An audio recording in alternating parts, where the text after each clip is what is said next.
ಏನು ಕೆಟ್ಟ ಇತಿಹಾಸ?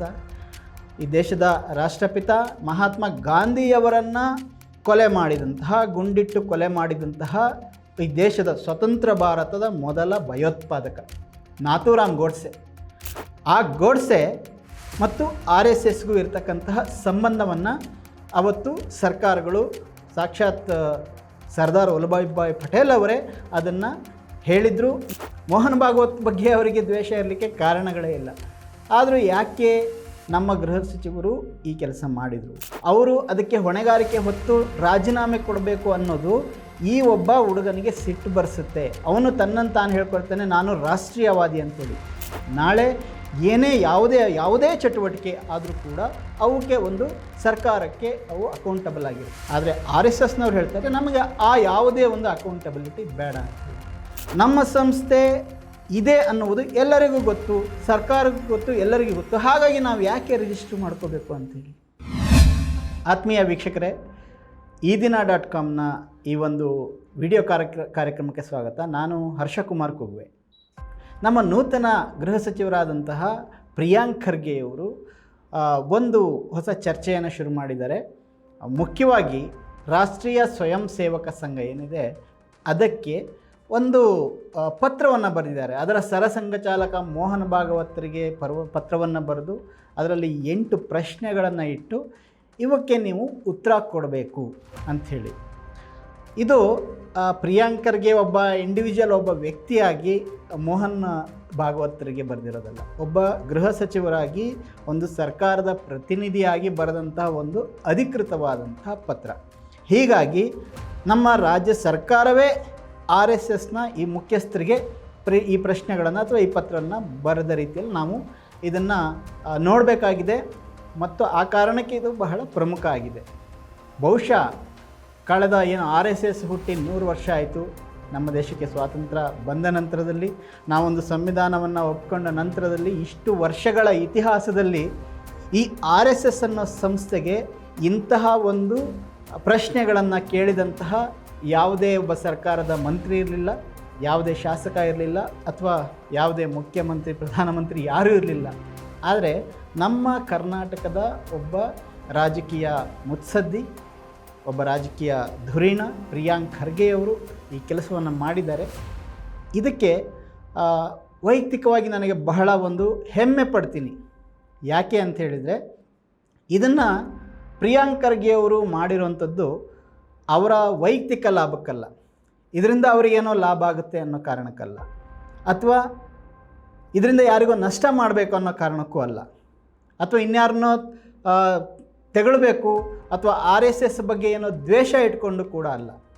ಮೋಹನ್ ಭಾಗವತ್ ಬಗ್ಗೆ ಅವರಿಗೆ ದ್ವೇಷ ಇರಲಿಕ್ಕೆ ಕಾರಣಗಳೇ ಇಲ್ಲ. ಆದರೂ ಯಾಕೆ ನಮ್ಮ ಗೃಹ ಸಚಿವರು ಈ ಕೆಲಸ ಮಾಡಿದರು? ಯಾಕೆ ಪ್ರಿಯಾಂಕ್ ಖರ್ಗೆ ಈ ಪ್ರಶ್ನೆಗಳನ್ನು ಕೇಳ್ತಾ ಇದ್ದಾರೆ? ಈಗ ಬಹಳ ಜನ ಇವರಿಗೆ RSS ಬಗ್ಗೆ ಬಿಟ್ಟು ಬೇರೆ ವಿಷಯ ಇಲ್ಲವಾ ಅಂತ ಕೇಳ್ತಾ ಇದ್ದಾರೆ. ಆದರೆ ಇವತ್ತು ನಮ್ಮ ದೇಶದ ಅತಿ ದೊಡ್ಡ ಒಂದು ಸಂಘಟನೆ, ಸಂಸ್ಥೆ ಆಗಿರುವಂತಹ RSS ಹಲವಾರು ರೀತಿಯಲ್ಲಿ ಅದರ ಅಂಗಸಂಸ್ಥೆಗಳಿದ್ದಾವೆ. ದಿನನಿತ್ಯ ಅದರ ಚಟುವಟಿಕೆಗಳು ನೂರಾರು ಸಾವಿರಾರು ಚಟುವಟಿಕೆಗಳನ್ನು ಅದು ಮೇಲೆ ನಿಂತು ನಡೆಸ್ತಾ ಇದೆ. ಹಾಗಾಗಿ ಈಗ ಒಂದು ಸಿಂಪಲ್ ಉದಾಹರಣೆ ತಗೊಳ್ಳೋಣ. ಮೊನ್ನೆ ಜೈಪುರದಲ್ಲಿ ಒಂದು ಅಭಿಜಿತ್ ದೀಪ್ಕೆ ಅನ್ನುವ ಒಬ್ಬ ಹುಡುಗ, ಈ CJP ಪಕ್ಷ ಅಂತ ಒಂದು ಆನ್ಲೈನ್ ಚಳವಳಿಯನ್ನು ಕಟ್ಟಿರುವಂಥ ಒಬ್ಬ ಹುಡುಗ, ಅವನು ಈ ನೀಟ್ನಲ್ಲಿ ನಡೆದಿರ್ತಕ್ಕಂಥ ಅವ್ಯವಹಾರ ಮತ್ತು ಭ್ರಷ್ಟಾಚಾರವನ್ನು ಖಂಡಿಸಿ ಸಾವಿರಾರು ವಿದ್ಯಾರ್ಥಿಗಳು ನೆರೆದಿರ್ತಕ್ಕಂತಹ ಒಂದು ಸಭೆಯಲ್ಲಿ ಮಾತಾಡ್ತಾ ಇದ್ದ ಸಂದರ್ಭದಲ್ಲಿ ಒಬ್ಬ ವ್ಯಕ್ತಿ, ಒಂದಿಬ್ಬರು, ಅದರಲ್ಲಿ ಮುಖ್ಯವಾಗಿ ಒಬ್ಬ ಹಲ್ಲೆ ಮಾಡ್ತಾನೆ ಆ ಹುಡುಗನ ಮೇಲೆ. ಅಷ್ಟು ಜನರಿದ್ದಾಗ ಬಂದು ಅವರಿಗೆ ಕಪಾಳ ಮೋಕ್ಷ ಮಾಡ್ತಾನೆ. ಯಾಕೆ ಈ ದೀಪ್ಕೆ ಅನ್ನೋರ ಮೇಲೆ ಹಲ್ಲೆ ನಡೆಯುತ್ತೆ ಅಂತೇಳಿದರೆ, ಅವರು ಕೇಂದ್ರ ಶಿಕ್ಷಣ ಸಚಿವ ಧರ್ಮೇಂದ್ರ ಪ್ರಧಾನ್ ಅವರ ರಾಜೀನಾಮೆಯನ್ನು ಕೇಳಿದರು ಅಂಥೇಳಿ. ಅಂದರೆ ಒಂದು ಸರ್ಕಾರದವರು ಜವಾಬ್ದಾರಿನ ನಡ್ಕೊಳ್ಳದೇ ಇದ್ದಾಗ ಅವರು ಅದಕ್ಕೆ ಹೊಣೆಗಾರಿಕೆ ಹೊತ್ತು ರಾಜೀನಾಮೆ ಕೊಡಬೇಕು ಅನ್ನೋದು ಈ ಒಬ್ಬ ಹುಡುಗನಿಗೆ ಸಿಟ್ಟು ಬರೆಸುತ್ತೆ. ಅವನು ತನ್ನನ್ನು ತಾನು ಹೇಳ್ಕೊಳ್ತಾನೆ, ನಾನು ರಾಷ್ಟ್ರೀಯವಾದಿ ಅಂಥೇಳಿ.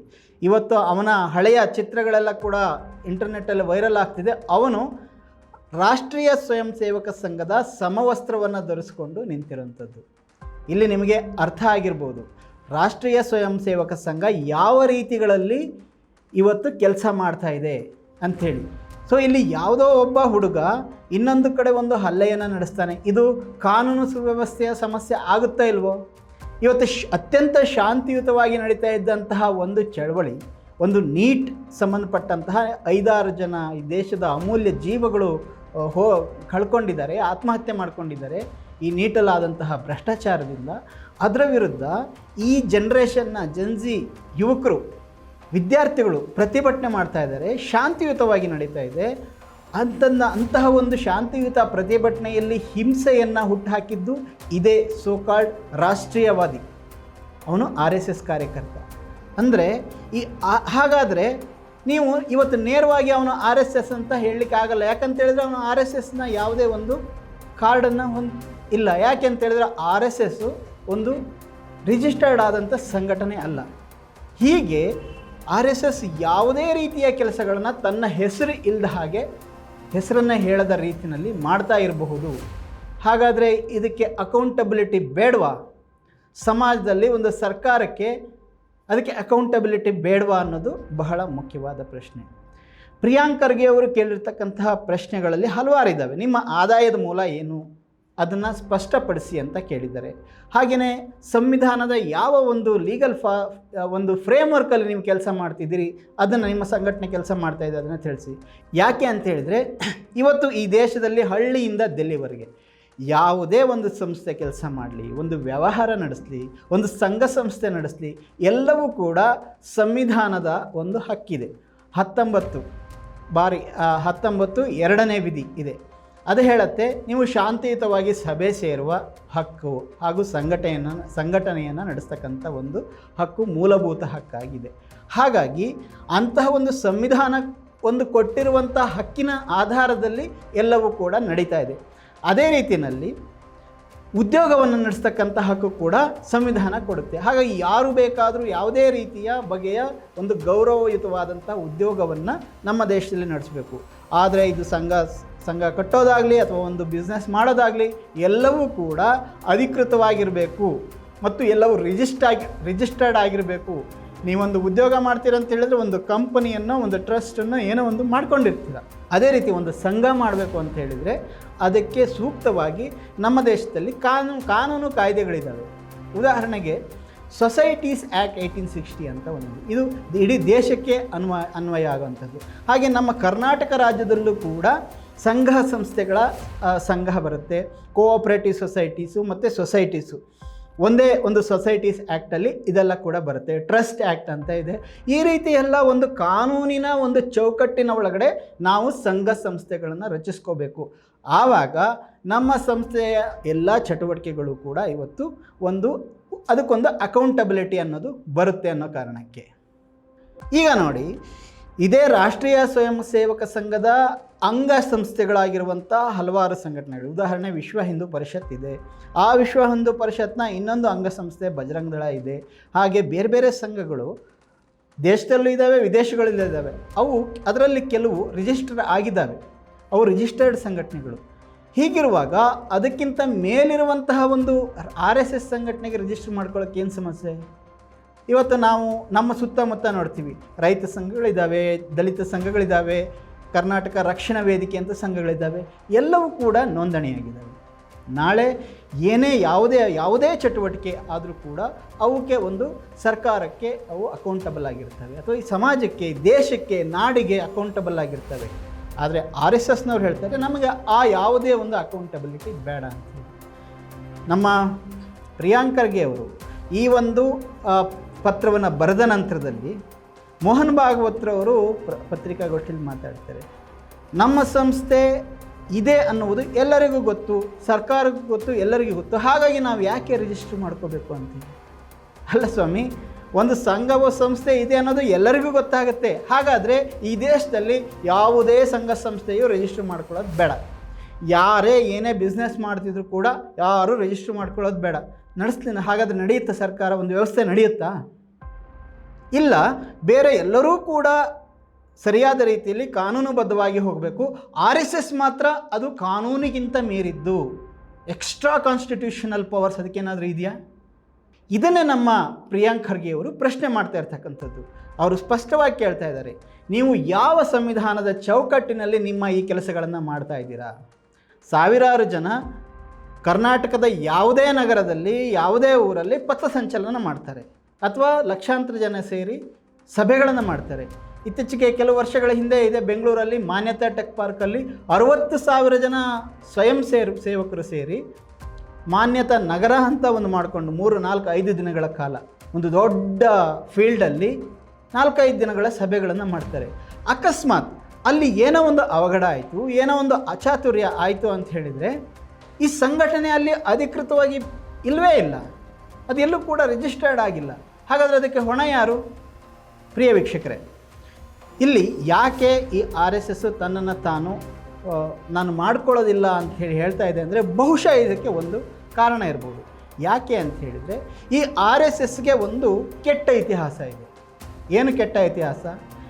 ಈ ದೇಶದ ರಾಷ್ಟ್ರಪಿತ ಮಹಾತ್ಮ ಗಾಂಧಿಯವರನ್ನು ಕೊಲೆ ಮಾಡಿದಂತಹ, ಗುಂಡಿಟ್ಟು ಕೊಲೆ ಮಾಡಿದಂತಹ ಈ ದೇಶದ ಸ್ವತಂತ್ರ ಭಾರತದ ಮೊದಲ ಭಯೋತ್ಪಾದಕ ನಾಥೂರಾಮ್ ಗೋಡ್ಸೆ. ಆ ಗೋಡ್ಸೆ ಮತ್ತು RSSಗೂ ಇರತಕ್ಕಂತಹ ಸಂಬಂಧವನ್ನು ಅವತ್ತು ಸರ್ಕಾರಗಳು, ಸಾಕ್ಷಾತ್ ವಲ್ಲಭಭಾಯಿ ಪಟೇಲ್ ಅವರೇ, ಸರ್ದಾರ್ ವಲ್ಲಭಭಾಯಿ ಪಟೇಲ್ ಅವರೇ ಅದನ್ನು ಹೇಳಿದರು. ಮತ್ತು ಆತ RSS ಕಾರ್ಯಕರ್ತ ಹಾಗೂ RSS ಇದರಲ್ಲಿ ನೇರವಾಗಿ ಇನ್ವಾಲ್ವ್ ಆಗಿದೆ ಅನ್ನೋ ಮಾತನ್ನು ಕೂಡ ಅವರು ಹೇಳಿದರು. ಹಾಗಾಗಿ ಅವತ್ತು ಅದು ನಿಷೇಧ ಕೂಡ ಆಗಿತ್ತು. ಆ ನಂತರದಲ್ಲಿ ಈ ಪ್ರಕರಣದ ಬಗ್ಗೆ, ಮಹಾತ್ಮ ಗಾಂಧೀಜಿಯವರ ಪ್ರಕರಣದ ಬಗ್ಗೆ ಒಂದು ತನಿಖೆಯನ್ನು ನಡೆಸಿದಂತಹ ಜೀವನ್ ಕಪೂರ್ ಕಮಿಷನ್ ಕೂಡ ಬಹಳ ಸ್ಪಷ್ಟವಾಗಿ RSS ಮತ್ತು ನಾಥೂರಾಮ್ ಗೋಡ್ಸೆ ಹಾಗೂ ಸಾವರ್ಕರ್ ಇವರಿಗೆ ಇದ್ದಂತಹ ಒಂದು ಕನೆಕ್ಷನ್ ಏನು ಅನ್ನೋದನ್ನು ಸಾಕ್ಷಿ ಪುರಾವೆಗಳ ಸಮೇತವಾಗಿ ಅದನ್ನು ಮಂಡಿಸಿತ್ತು. ಆದರೆ ನಂತರದಲ್ಲಿ ದುರದೃಷ್ಟವಶಾತ್ ಕೋರ್ಟು ಅದನ್ನು ಪರಿಗಣಿಸ್ದೇ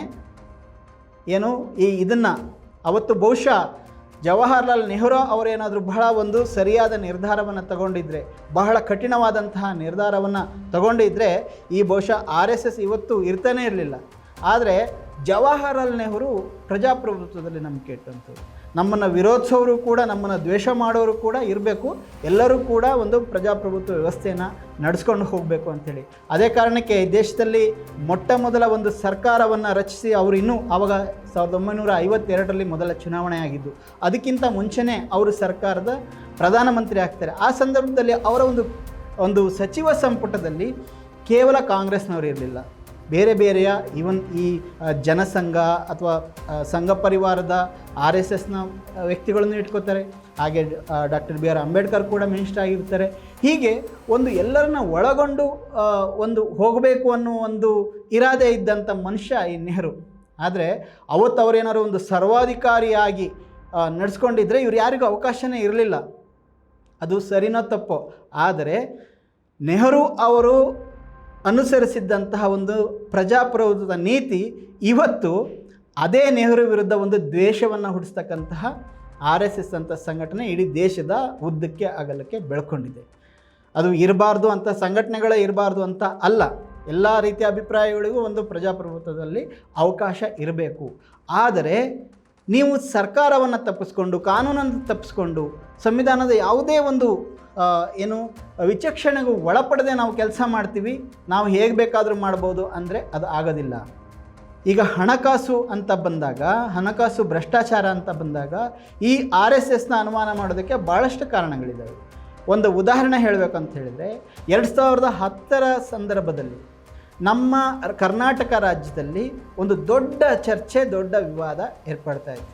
ಅವತ್ತು ಲೋಕಾಯುಕ್ತರಾಗಿದ್ದಂತಹ ನ್ಯಾಯಮೂರ್ತಿ ಸಂತೋಷ್ ಹೆಗಡೆಯವರು ಗಣಿ ರೆಡ್ಡಿಗಳ ವಿರುದ್ಧ, ರೆಡ್ಡಿ ಬ್ರದರ್ಸ್ ಅಂತ ಕುಖ್ಯಾತರಾಗಿದ್ದಂಥವ್ರು, ಅವರು ಮಾಡ್ತಾ ಇರ್ತಕ್ಕಂತಹ ಸಾವಿರಾರು ಲಕ್ಷಾಂತರ ಕೋಟಿ ರೂಪಾಯಿಗಳ ಹಗರಣ, ಗಣಿ ಹಗರಣದ ಬಗ್ಗೆ ವರದಿಗಳ ಮೇಲೆ ವರದಿಗಳನ್ನು ಅವರು ಸಲ್ಲಿಸ್ತಾ ಇದ್ದರು.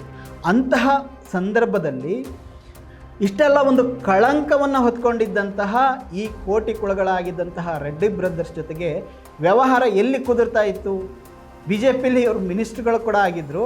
ಅಲ್ಲಿ ಎಲ್ಲ ವ್ಯವಹಾರಗಳು ಕುದುರುತ್ತಾ ಇದ್ದಿದ್ದು ಅಥವಾ ಮಾತುಕತೆಗಳು ನಡೀತಾ ಇದ್ದಿದ್ದು ಕೇಶವ ಕೃಪಾದಲ್ಲಿ, ರಾಷ್ಟ್ರೀಯ ಸ್ವಯಂ ಸೇವಕ ಸಂಘದ ಮುಖ್ಯಸ್ಥರು ಇರ್ತಕ್ಕಂತಹ ಕೇಶವ ಕೃಪಾದಲ್ಲಿ ವಾರಕ್ಕೆ 3 ಸರಿ ಇದೇ ರೆಡ್ಡಿ ಬ್ರದರ್ಸು ಹೋಗಿ ಅಲ್ಲಿ ಅವ್ರ ಜೊತೆಗೆ ವ್ಯವಹಾರಗಳನ್ನು ಮಾಡ್ಕೊಂಡು ಬರ್ತಾಯಿದ್ರು ಅಥವಾ ಮಾತುಕತೆಗಳನ್ನು ಮಾಡ್ಕೊಂಡು ಬರ್ತಾಯಿದ್ರು, ಅವರ ಆಶೀರ್ವಾದವನ್ನು ಪಡ್ಕೊಂಡು ಬರ್ತಾಯಿದ್ರು. ಹಾಗಾದರೆ ಅವತ್ತು ಭ್ರಷ್ಟಾಚಾರವೇ ನಡೆದಿಲ್ಲ ಅಂತ ನಾವು ಹೇಗೆ ಹೇಳೋದು? ಯಾಕೆ ಅಂತ ಹೇಳಿದರೆ RSSನ ಯಾವುದೇ ಒಬ್ಬ ವ್ಯಕ್ತಿಯೂ ಕೂಡ ಅಧಿಕೃತವಾಗಿ ಇಲ್ಲ. ಈಗ ಇತ್ತೀಚೆಗೆ ಒಂದು ಹಗರಣ ಇಲ್ಲೇ ಮಲ್ಲೇಶ್ವರಮಲ್ಲಿ ಒಂದು ಬೆಳಕಿಗೆ ಬಂತು. 3 ಜನ ಈಗ ಜೈಲಿಗೆ ಹೋಗಿದ್ದಾರೆ. ಶ್ರೀನಾಥ್ ನಗರ ಗದ್ದೆ ಅಂತ ಶಿವಮೊಗ್ಗದ ಒಬ್ಬ ವ್ಯಕ್ತಿ, ಅವನೇ ಅದರ ಕಿಂಗ್ ಪಿನ್ನು. ಆ ಹಗರಣದಲ್ಲಿ ಇಲ್ಲಿ ಮಲ್ಲೇಶ್ವರಮಲ್ಲಿ ಇರ್ತಕ್ಕಂತಹ ಒಂದು ಪೊಲೀಸ್ ಸ್ಟೇಷನ್ ಇರುವಂತಹ ಜಾಗವನ್ನೇ ಫೇಕ್ ಡಾಕ್ಯುಮೆಂಟ್ಗಳನ್ನು ಕ್ರಿಯೇಟ್ ಮಾಡಿ ಅದನ್ನು ತಮ್ಮ ವಶಕ್ಕೆ ಮಾಡಿಕೊಳ್ಳುವಂತಹ ಒಂದು ಚಿತಾವಣೆಯನ್ನು ಹುನ್ನಾರವನ್ನು ಮಾಡಿದರು. ಅದರಲ್ಲಿ ಇದ್ದಂತಹ ಈ 3 ಜನರಲ್ಲಿ ಕಿಂಗ್ ಪಿನ್ ಶ್ರೀನಾಥ್ ನಗರ ಗದ್ದೆ ಒಬ್ಬ RSSನ ಲೀಡರ್, ಶಿವಮೊಗ್ಗದಲ್ಲಿ ಒಬ್ಬ RSSನ ಲೀಡರ್. ಆದರೆ ಇವತ್ತು RSS ರಿಜಿಸ್ಟರ್ ಆಗದೇ ಇರೋದ್ರಿಂದ ಇದನ್ನು ನೀವು ಇಂಡಿವಿಜುವಲ್ ಆಗಿ ಅವನು ಮಾಡಿದ್ದು ಅಂತ ಹೇಳ್ಬೋದೇ ವಿನಃ RSSಗೆ ಯಾವುದೇ ಆರೋಪ ಹೋಗೋದಿಲ್ಲ. ಒಂದು ವೇಳೆ RSS ರಿಜಿಸ್ಟರ್ ಆಗಿದ್ದರೆ RSS ಮೇಲೂ ಕೂಡ ಆ ಕಳಂಕ ಹೋಗ್ತಾ ಇತ್ತು. ಇವತ್ತು ರಾಷ್ಟ್ರೀಯ ಸ್ವಯಂ ಸೇವಕ ಸಂಘ ಇಡೀ ದೇಶದಾದ್ಯಂತಹ ಈ ರೀತಿಯ ಬೇರೆ ಬೇರೆ ರೀತಿಯ ಅಕ್ರಮ ಚಟುವಟಿಕೆಗಳಲ್ಲಿ, ಭ್ರಷ್ಟಾಚಾರಗಳಲ್ಲಿ, ಹಾಗೆಯೇ ಒಂದು ಭಯೋತ್ಪಾದಕ ಚಟುವಟಿಕೆಗಳಲ್ಲೂ ಕೂಡ ಭಾಗವಹಿಸ್ತಾ ಇರತಕ್ಕಂತಹ ಹೊರಗೆ ಬಂದಿರತಕ್ಕಂಥ ಎಷ್ಟೋ ಪ್ರಕರಣಗಳಿದ್ದಾವೆ. ಅಂಥದ್ರಲ್ಲಿ ಸಿಕ್ಕಿ ಬೀಳ್ತಕ್ಕಂಥವರು ಎಲ್ಲೂ ಕೂಡ ತಮ್ಮ RSSನ ಹೆಸರನ್ನು ತೋರಿಸಬಾರ್ದು ಅನ್ನೋ ಒಂದು ಕಾರಣಕ್ಕೆ, ತನ್ನನ್ನು ತಾನು ರಕ್ಷಣೆ ಮಾಡ್ಕೊಳ್ಳೋದಕ್ಕೆ, ಇಂತಹ ಚಟುವಟಿಕೆಗಳಿಗೆ ಅವರ ಬೆಂಬಲ ಇರುತ್ತೋ ಅಥವಾ ಇಲ್ವೋ ಅನ್ನೋದು ಯಾರಿಗೂ ಕೂಡ ಗೊತ್ತಾಗೋದಿಲ್ಲ. ಇಂತಹ ಒಂದು ಉದ್ದೇಶದಿಂದನೇ ಅವರು ತಾವು ರಿಜಿಸ್ಟರ್ ಆಗೋದಿಲ್ಲ ಅಂತ ಹೇಳ್ತಾ ಇದ್ದಾರೆ. ಉತ್ತರ ಪ್ರದೇಶದಲ್ಲಿ, ಆಂಧ್ರ ಪ್ರದೇಶದಲ್ಲಿ ಹಲವಾರು ಪ್ರಕರಣಗಳಲ್ಲಿ ಬಾಂಬ್ ತಯಾರಿಸ್ತಾ ಇರುವಾಗ ಆ ಬಾಂಬ್ಗಳು ಸ್ಫೋಟ ಆಗಿ ಸತ್ತು ಹೋದಂಥ ಕಾರ್ಯಕರ್ತರು RSSನವರು. ಇದು ತನಿಖೆಯಲ್ಲಿ ತಿಳಿದು ಬಂದಿದೆ. ಕೆಲವು ಸಂದರ್ಭಗಳಲ್ಲಿ ಅವರೇ ಒಪ್ಕೊಂಡಿದ್ದಾರೆ, ನಾವು RSS ಕಾರ್ಯಕರ್ತರಾಗಿದ್ವಿ ಅಂಥೇಳಿ. ಆದರೆ ಪೇಪರ್ಸ್ ಮೇಲೆ ಅದನ್ನು ನೀವು ಪ್ರೂವ್ ಮಾಡೋಕ್ಕಾಗೋದಿಲ್ಲ. ಯಾಕೆ ಅಂತೇಳಿದರೆ RSS ಅಸ್ತಿತ್ವದಲ್ಲೇ ಇಲ್ಲ, ಅದು ನೋಂದಣಿಯಾಗಿಲ್ಲ. ಅದೊಂದು ರೀತಿ ಗಾಳಿಯಲ್ಲಿ ತೇಲ್ತಾ ಇರುವಂಥ ಒಂದು ಸಂಘಟನೆ. ಆದರೆ RSS ಅಂತ ಎಲ್ಲರೂ ಕೂಡ ಮಾತಾಡ್ತೀವಿ, ಎಲ್ಲಿದೆ ಅಂತ ಹೇಳಿದರೆ ತೋರಿಸೋಕ್ಕಾಗೋದಿಲ್ಲ.